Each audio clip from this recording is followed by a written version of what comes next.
I'll just go through these buttons and the features as much as I know about it now.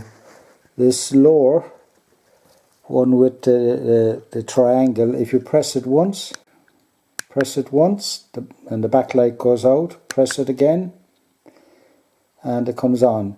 It can also be used, if you long press it, it'll zero any amps and watts or whatever.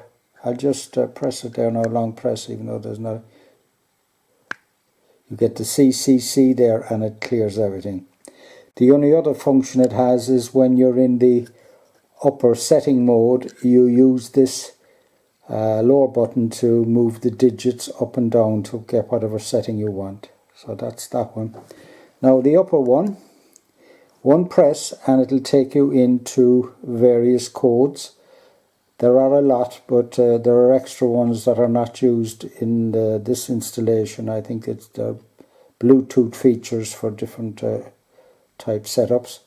The ones that matter here are the AH, which is the ampere hour you'd set for your battery. The next one will be the battery voltage. I'm taking the battery voltage at rest. And then you have options to set up a high voltage alarm if it's overcharging, and a low voltage alarm.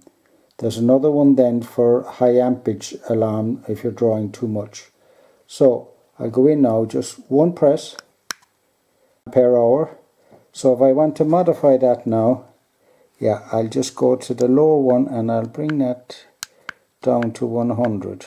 I might do that, yeah. Now it'll flick through the whole lot of them, and that's now 100 ampere hour.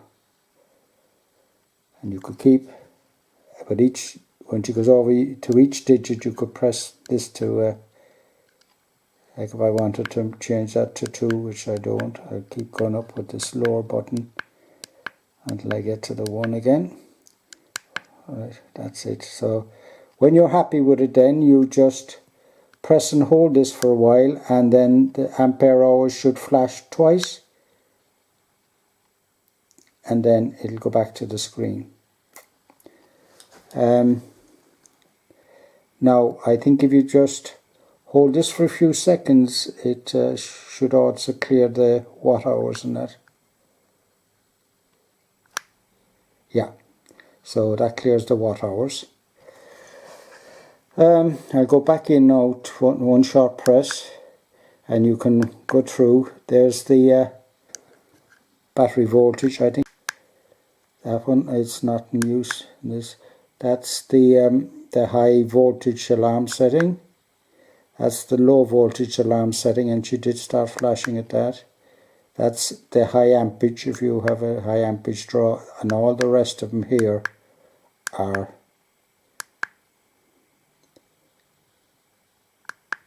not in use. So to get out of this, you just press, and if you hold it for a good period of time, come out, it goes back and go back to the main screen. If the upper one there, when you do change your ampere hours and that, and it stays at the old setting for a while, I found if you go in and press this top button for at least say 10 seconds, when you come back out it has changed. That's all I know about it. Trial and error. I have this solar battery tester for a good few years now, and I'm just going to use it to check what state the deep cycle battery is in. I know it's 5 to 6 years old now. It was scribbled on it there, the 1st, 3rd, 17. So this I've had for a good few years. It's okay. It goes on to say that it can be used for conventional AGM, marine and deep cycle, but yet all the ratings are based on cold cranking amps, whereas a pure deep cycle or AGM wouldn't have cold cranking amps, and that's what I found difficult about it. Now this particular one, has a 750 cold cranking amps and 105 ampere hours, so I'll test it.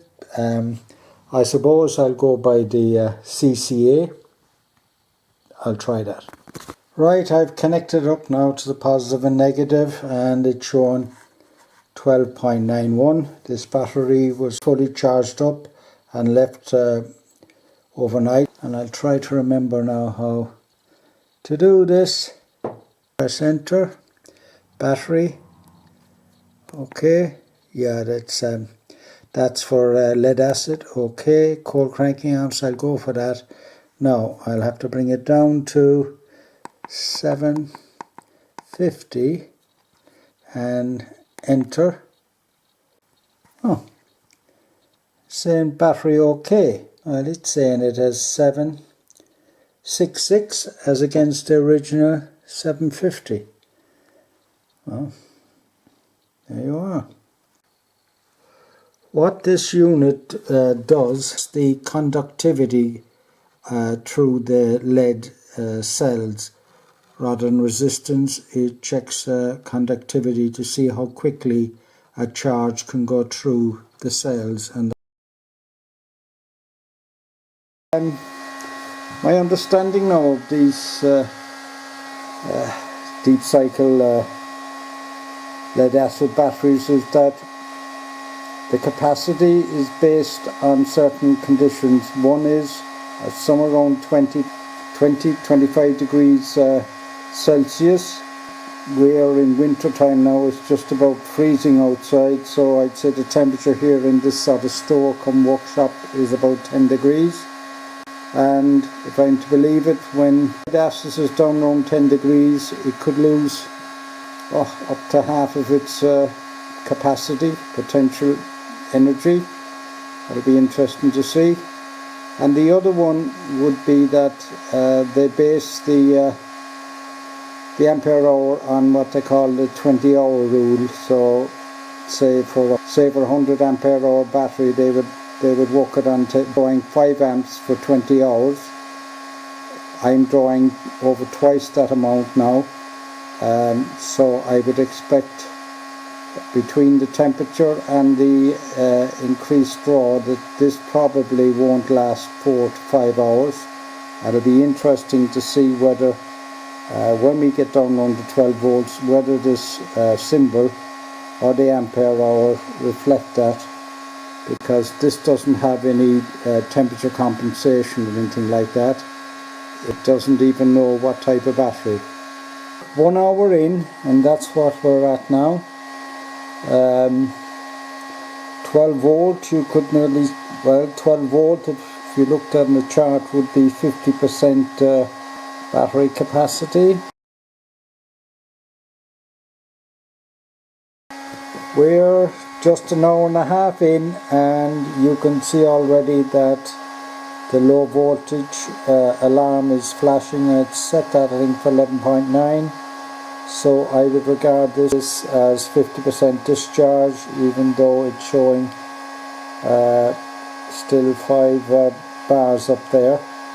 I don't quite know how it works out, the battery icon and the ampere hours percentage. I have a feeling it's set up the battery as having 105 ampere hours, and I set 12.8 volts. It probably multiplies them to come up with this figure here in watts, and then it looks at how many watts are taken out of the battery and then works out a percentage.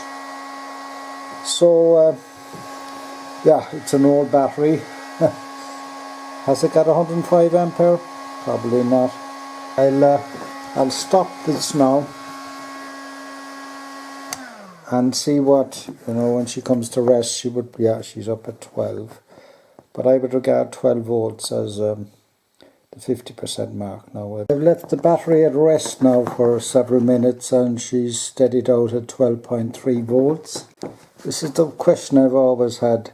12.06 would be around 50% DOD, and if you look at 12.3 on the chart, that would be 65% or more.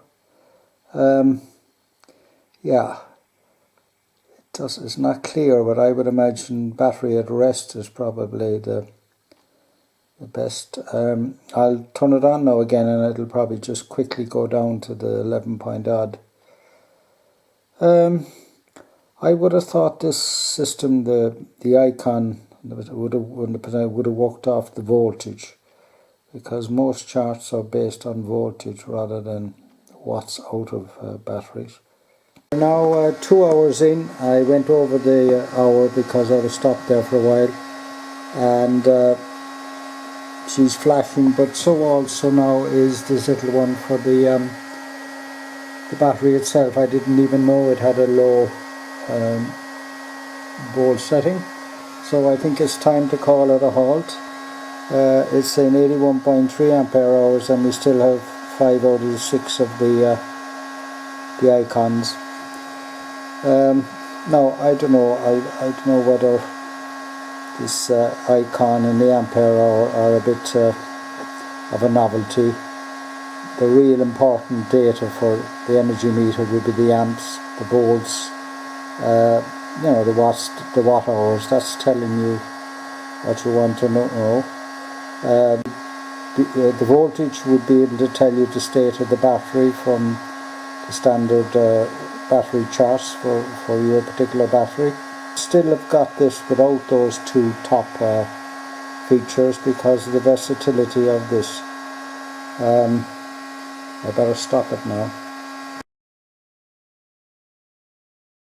Yeah, view, I would still buy this because of this hall sensor feature, but for some of the things I want to use this for now, it'll come in very handy.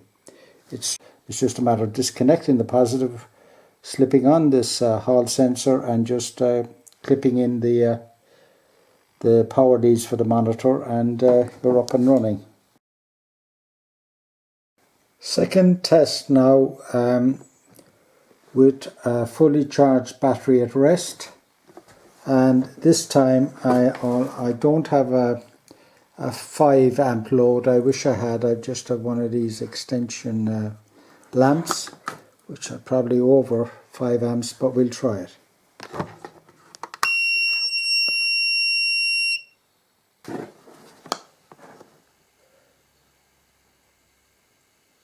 Okay, we're 6 amps. Okay, that's nearly half of what we had before. So we'll just see whether we get any more watt hours out of it, because I have carried out a test and it's telling me the battery's A-OK, even though it's 5 years old. But I've just put it down to 100 ampere hour. 3 hours in. Very bad. Just dropped now to 11.3, so a minute ago she was 11.5. Results were very poor. I was just drawing. Test using a 6 amp load. Okay, it went for 3 hours this time, but the maximum I got was 230 watt hours before she hit the 11.5. And that equates, that's less than the 282 I got over 2 hours with the last test. Yeah, not good.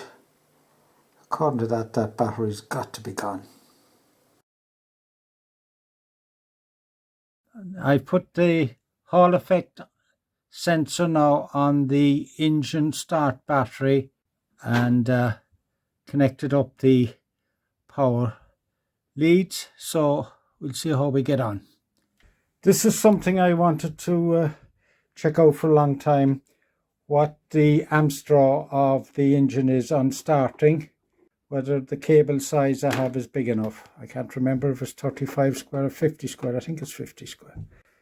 So I have a little action cam here which I'm hoping to set up to record what's happening on the meter. We'll start up and hopefully we'll see what she draws. Now this one on startup, there's a glow plug, and because it's so cold outside I'll probably have to run that for longer than the 30 seconds. So we'll start up and hopefully we'll record what's happening. Okay, we'll make a start.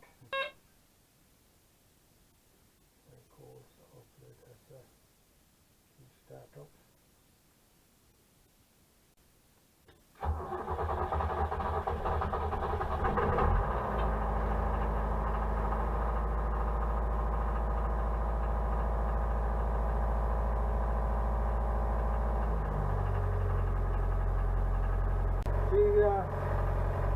She should start back charging now, all going well. So that'll be interesting. She's charging back at 8.4 amps.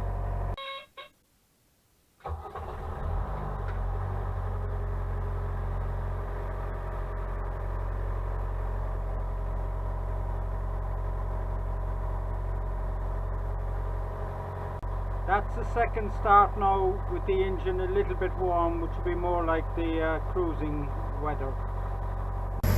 The engine alternator back charging her. She's a fairly full battery. This is the engine battery voltmeter there. You can see she's tickety-boo.